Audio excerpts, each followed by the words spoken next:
Bonjour à tous, c'est Nina de la team Régénère. Alors aujourd'hui, pour ce 6e épisode de notre série Breaking Through, on arrive au terme d'un parcours intense, parfois déstabilisant, mais souvent libérateur qui, je le sais, a touché beaucoup d'entre vous au cœur de ce que vous vivez. C'est le dernier épisode de la série pour cette année.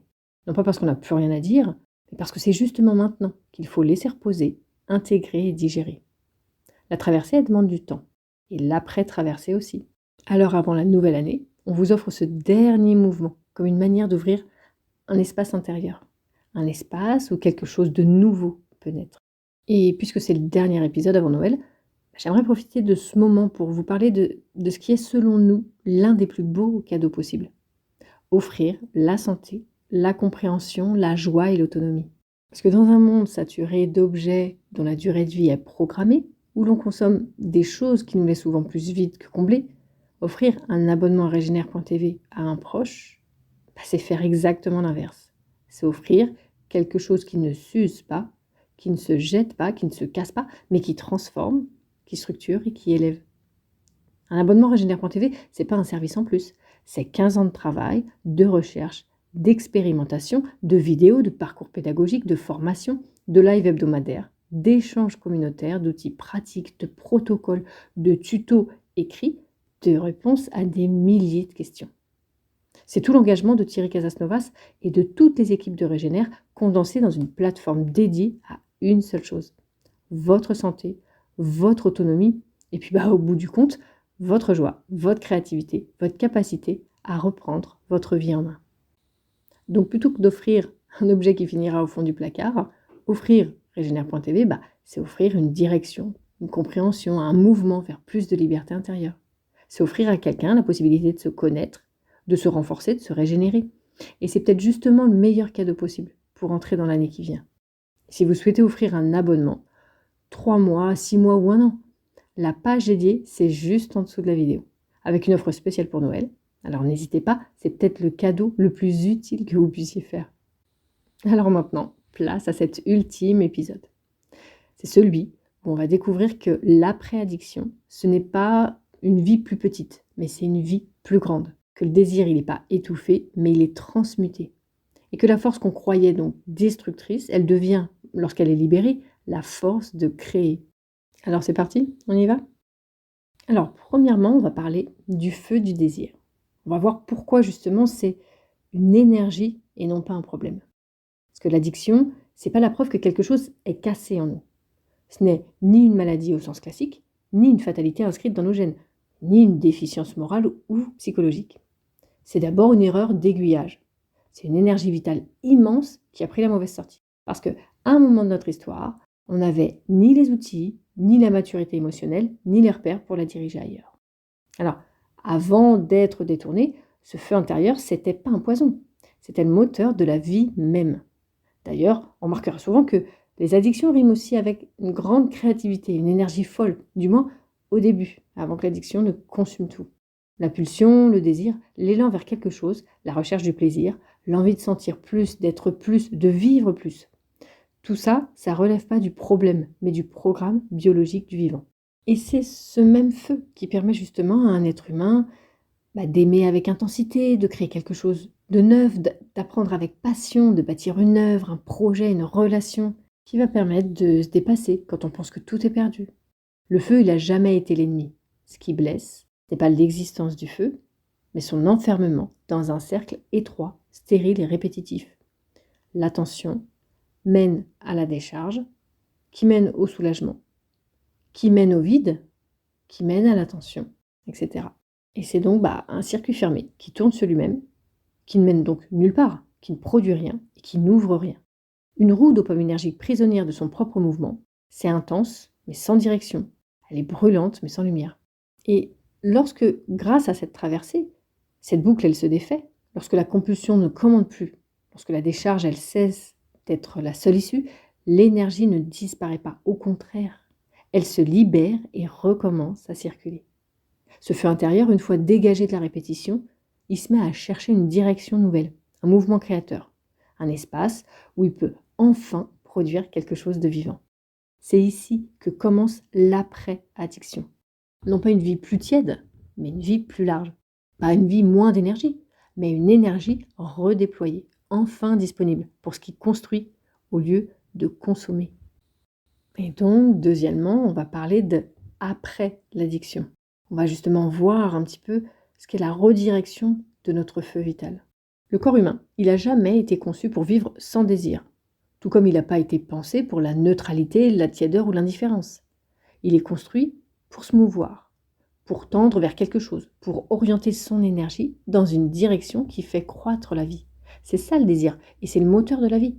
Le désir, c'est pas un luxe psychologique, c'est une fonction biologique centrale. Et au cœur de cette fonction se trouve une molécule, souvent caricaturée, que vous connaissez désormais plutôt bien, la dopamine. Et vous le savez désormais aussi, contrairement à ce que l'on croit, la dopamine n'est pas la substance du plaisir, mais c'est celle de la direction, de l'élan, de la projection. Elle ne nous dit pas c'est bon. Qu'est-ce qu'elle va nous dire? Elle nous dit va vers, cherche, crée, construit, apprend, contribue. C'est la molécule du mouvement, du sens et de la motivation profonde. Elle est libérée lorsque le cerveau perçoit une opportunité, une possibilité d'expansion, un horizon qui mérite un effort. Lorsqu'on est pris dans l'addiction, ce même mécanisme exceptionnel se retrouve capturé, réduit à un circuit minuscule. Un seul objet, un seul comportement, une seule issue. Le feu vital reste intact, mais il est enfermé. La dopamine, elle continue de pousser, mais comme dans un couloir étroit, répétitif, sans ouverture. Quand l'addiction se dissout, ce n'est pas le feu qui disparaît, c'est la prison qui contenait et contraignait le feu qui se brise.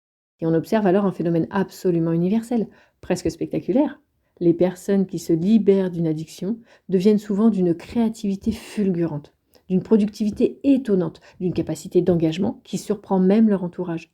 Ce n'est pas de la magie, c'est de la physiologie.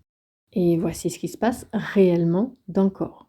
Les récepteurs dopaminergiques D2 se réactivent, ce qui augmente la sensibilité du système de récompense. On ressent à nouveau l'intérêt, la curiosité et la motivation. Ensuite, on a le cortex préfrontal qui reprend le contrôle, permettant de diriger l'énergie plutôt que de subir l'impulsion. Le réseau du mode par défaut se calme, diminuant les ruminations et libérant les disponibilités mentales.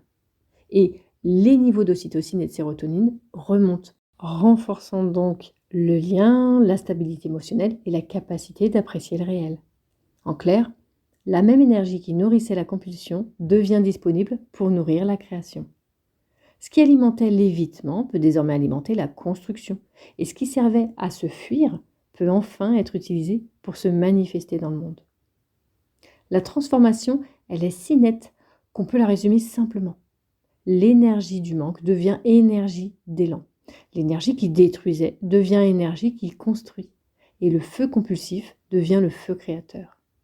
Et c'est précisément cette transmutation, ce basculement de la survie vers l'expression, qui marque l'entrée dans l'après-addiction. Un espace où le désir retrouve son vrai contrôle, non plus pour combler un vide, mais pour ouvrir une voie. Alors troisièmement, on va voir un petit peu ce qu'est le triomphe de la vraie récompense. La créativité, la mission et la contribution. Parce que la récompense artificielle, elle vous vide, alors que la récompense créative, elle vous remplit. La première, elle s'obtient sans effort. Elle ne dure pas, elle laisse un arrière-goût de manque, ça on l'a vu. La seconde, elle demande un investissement, un engagement, une traversée. Et paradoxalement, c'est ce coût qui lui donne sa densité et sa qualité. Physiologiquement, ces deux formes de récompense, elles n'empruntent pas les mêmes voies. La dopamine seule met le corps en mouvement. Mais ce mouvement peut tourner à vide s'il n'est pas accompagné. La sérotonine, elle apporte la stabilité, l'enracinement, la capacité à rester présent sans agitation inutile. L'ocytocine, elle crée du lien, du sens, de la chaleur humaine. Elle donne au mouvement une direction relationnelle et une dimension collective. Et lorsque ces trois systèmes se réalignent, et c'est exactement ce qui se produit après la sortie du cycle addictif, on voit réapparaître des capacités qui semblaient perdues. On a par exemple la capacité de se concentrer, parce que l'attention, elle n'est plus fragmentée par l'appel permanent du plaisir facile. On a aussi l'envie d'explorer, parce que la curiosité retrouve sa place naturelle quand le cerveau n'est plus saturé. On a le plaisir de relier, parce que l'ocytocine coule de nouveau et rend le contact humain nourrissant. Et on a l'élan de contribuer, parce que le système nerveux, il n'est plus en mode survie, mais en mode expression. Et ce qu'on appelle mission, œuvre, projet, vision, Ça n'a rien d'un concept spirituel vague. C'est la forme que prend le désir libéré lorsqu'il cesse d'être dévoré par la fuite. C'est la biologie devenue féconde. La dopamine, elle oriente, la sérotonine, elle stabilise et l'ocytocine, elle relie. Un être humain aligné sur ces 3 axes devient naturellement créateur. Non pas artiste nécessairement, mais créateur de son chemin, de ses relations, de son quotidien, de sa manière d'habiter le monde. C'est exactement ce que Thierry répète depuis 15 ans. Quand le corps arrête de fuir, il peut enfin créer. Autrement dit, quand la dopamine, elle n'est plus prise en otage par la compulsion, elle se remet à jouer son rôle premier. Nous pousser non pas à consommer le monde, mais à le transformer. Et là, le plaisir change de nature. Il n'est plus une décharge, il devient une œuvre. Et ce mouvement, on peut l'observer très concrètement dans la vie de certaines personnes. Thierry en parle souvent avec une transparence rare. Il ne s'est jamais caché d'avoir eu lui aussi maille à partir avec les addictions, notamment alimentaires. Pendant des années, une partie de son énergie vitale tournait dans le vide, happée par des compulsions qui prenaient toute la place. Ce n'est qu'au moment où il a traversé ses propres boucles, où il a cessé de fuir le manque et de lutter contre l'émotion brute, que quelque chose d'autre a pu émerger. Et ce quelque chose, c'est Régénère. Quand il raconte sa trajectoire, on comprend que Régénère, ce n'est pas né d'un plan marketing ou d'une volonté calculée. C'est né en 2011, au moment exact où son énergie, jusque-là enfermée dans la répétition, a commencé à se retrouver libre, disponible et orientable. L'arrêt de l'addiction, ça n'a pas supprimé son feu intérieur, il l'a juste rendu utile. Ce feu, il a pris la forme de vidéos, de partages, de stages, d'enseignements, et puis de parcours entiers, de toute une pédagogie. C'était pas un projet au sens banal. C'était la pulsion vitale enfin redirigée vers quelque chose qui ouvre et qui donne. Il suffit de regarder l'histoire de Régénère pour comprendre à quel point c'est vrai. 15 ans de création continue, des milliers d'heures de contenu, des programmes structurés, des outils pratiques, des séjours, des équipes formées, des vies transformées. Tout ça, ce n'est pas né d'une stratégie mais d'un basculement intérieur, d'une énergie qui, après avoir cessé de se détruire, a commencé à construire. Thierry, il incarne ce passage. Quand on sort de la boucle dopaminergique, on ne devient pas tiède, on devient fécond. Ce n'est pas moins de vie, c'est plus de vie enfin disponible. Ce qui vaut pour une personne vaut pour tous. La créativité, ce n'est pas un don réservé à quelques-uns. C'est l'état naturel de l'énergie qui ne fuit plus. Alors quatrièmement, on va parler un petit peu du retour au corps. On voudrait croire qu'une fois l'addiction derrière nous, tout deviendra lisse, fluide, simple. Mais c'est une illusion moderne. Le vivant, il ne fonctionne pas comme ça. Le corps, il n'a pas été conçu pour éviter l'inconfort, mais pour se construire avec lui, pour se structurer dans l'effort, pour se révéler dans la traversée et pour trouver son axe précisément là où quelque chose résiste. Physiologiquement, tout plaisir durable est précédé d'une forme d'effort ou de tension. C'est une loi biologique élémentaire. Le plaisir suit l'inconfort, jamais l'inverse. La hausse progressive de dopamine qui nourrit le désir, il naît souvent d'une tension, d'une faim qui monte, d'un froid qui saisit, d'un silence qui surprend ou d'une émotion qui serre. Le corps, il se met en mouvement, il cherche son équilibre, il active ses circuits d'adaptation. Et ce sont justement ces micro-défis, ces micro-chaos contrôlés qui donnent sens et densité à la satisfaction finale. La question, c'est donc pas comment éviter la souffrance. La question, c'est comment habiter suffisamment son corps pour supporter et traverser ce qui fait mal sans se fuir. Parce que le corps, il connaît la souffrance depuis toujours. Elle fait partie de son langage. Pas la souffrance destructrice, mais la souffrance signal, la souffrance friction, celle qui indique qu'une réorganisation interne est en cours. Chaque fibre musculaire se renforce par une micro-déchirure. Chaque circuit dopaminergique se régule par une chute temporaire. Chaque émotion se dénoue en étant ressentie dans son intensité. Le problème, ce n'est pas la douleur. Le problème est qu'on ne sait plus la laisser traverser le corps et qu'on ne connaît plus la valeur de l'engagement. Le monde moderne nous a habitués à la fuite immédiate. Un clic pour éviter le vide, un écran pour éviter la solitude, du sucre pour éviter la tension, une distraction pour éviter la tristesse. Et cette fuite constante a délité notre capacité à tolérer l'inconfort et avec elle, notre accès au plaisir naturel. Mais lorsqu'on revient au corps, tout change. Entrer en contact avec la faim, sans combler immédiatement, engage le système dopaminergique et renforce la sensibilité des récepteurs. Supporter quelques secondes de froid active la noradrénaline, améliore la vigilance et rétablit la capacité à ressentir la chaleur.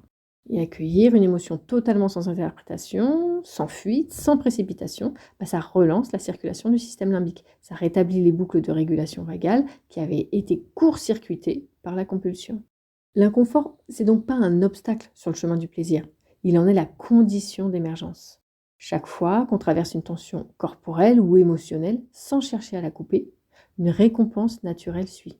Une respiration qui s'ouvre, un apaisement qui descend, une clarté qui revient, une chaleur qui monte dans la poitrine ou le ventre.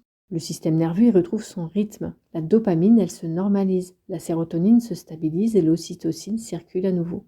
Et c'est comme ça que le plaisir véritable renaît, dans cette alternance juste entre effort et détente, entre contraction et expansion, entre friction et libération. C'est le retour au cycle naturel du vivant, celui qui donne du relief, de la saveur et de la profondeur. En fait, peut-être qu'il faudrait dire tout simplement que le plaisir sans douleur ou engagement n'existe pas. La récompense sans inconfort, ça n'a pas de racine.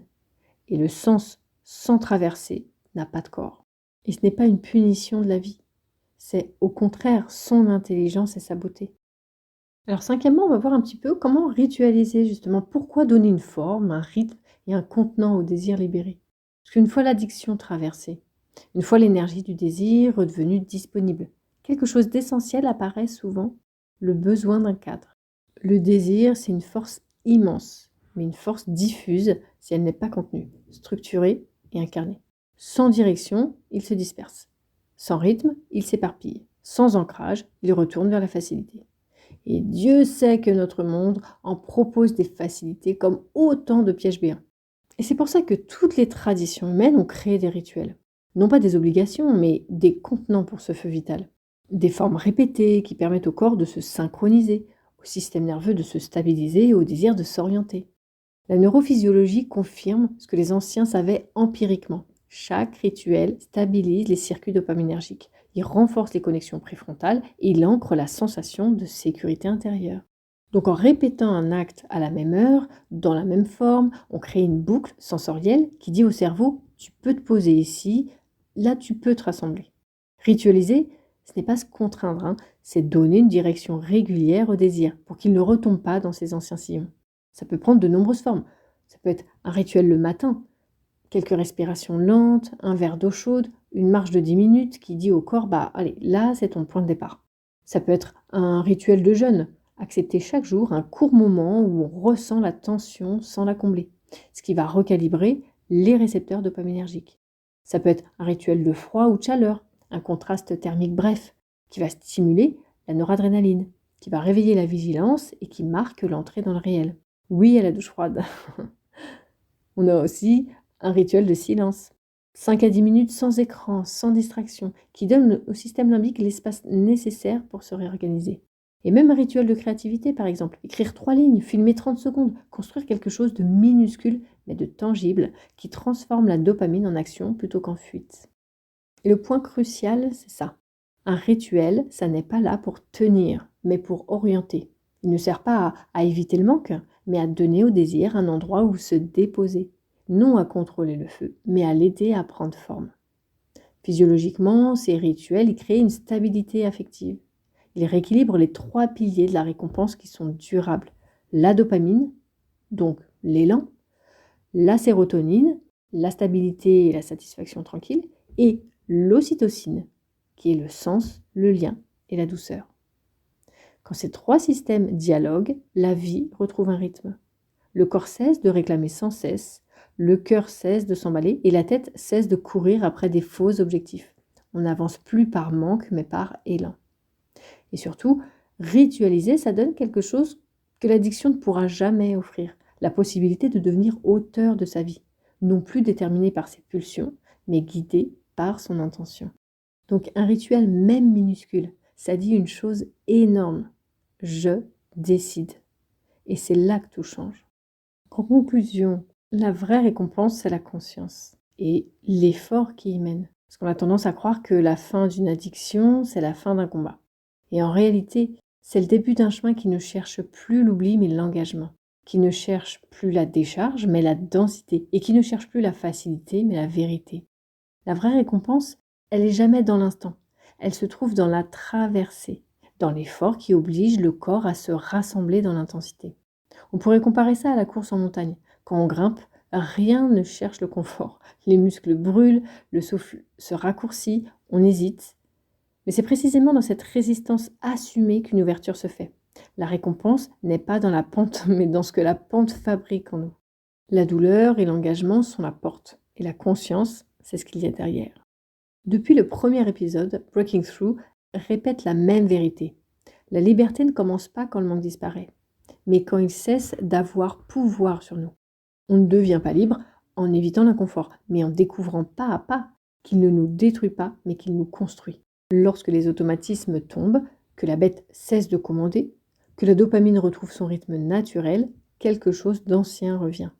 La capacité de sentir, d'aimer, d'être touché, de créer, de vivre dans la réalité, pas dans la fuite. On retrouve ce qui avait été anesthésié, le goût simple, la puissance de l'effort, la joie du lien, l'élan de contribuer. Devenir créateur, c'est ça, c'est prendre ce feu qui brûlait en rond, l'orienter et en faire une œuvre. Alors, c'est le dernier épisode de notre série Breaking Through avant la nouvelle année. Parce que Noël justement approche, on voulait vous rappeler une chose simple. Le plus beau cadeau, ce n'est pas un objet, c'est un chemin vers la vie. Si vous souhaitez offrir quelque chose qui ne s'use pas, qui ne se casse pas, qui ne finit pas au fond d'un placard, alors pensez à offrir un abonnement Regenère.tv. 3 mois, 6 mois ou 1 an. C'est en promotion pour Noël et le lien se trouve juste sous la vidéo. Offrir Regenère.tv, c'est pas offrir du contenu, c'est offrir de la compréhension, des parcours puissants, des formations uniques, des lives hebdomadaires, des espaces d'échange et 15 ans de travail acharné de Thierry Casasnovas et des équipes. Et surtout, c'est offrir la possibilité à quelqu'un que vous aimez de se remettre debout.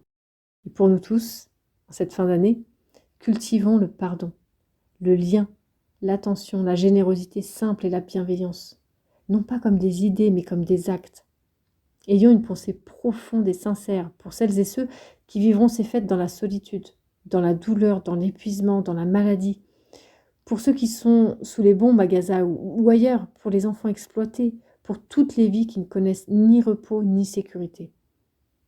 Que tout ça ne soit pas seulement une tristesse de plus, mais une invitation à comprendre que le monde a besoin de nous. Débarrassé du superflu, des addictions, des écrans qui nous volent notre attention, le monde a besoin de nous debout, lucides, aimants, engagés, pas centrés sur notre nombril, mais présents à la vie, aux autres et au réel. Parce qu'au fond, la seule addiction à cultiver, c'est l'addiction au vivant.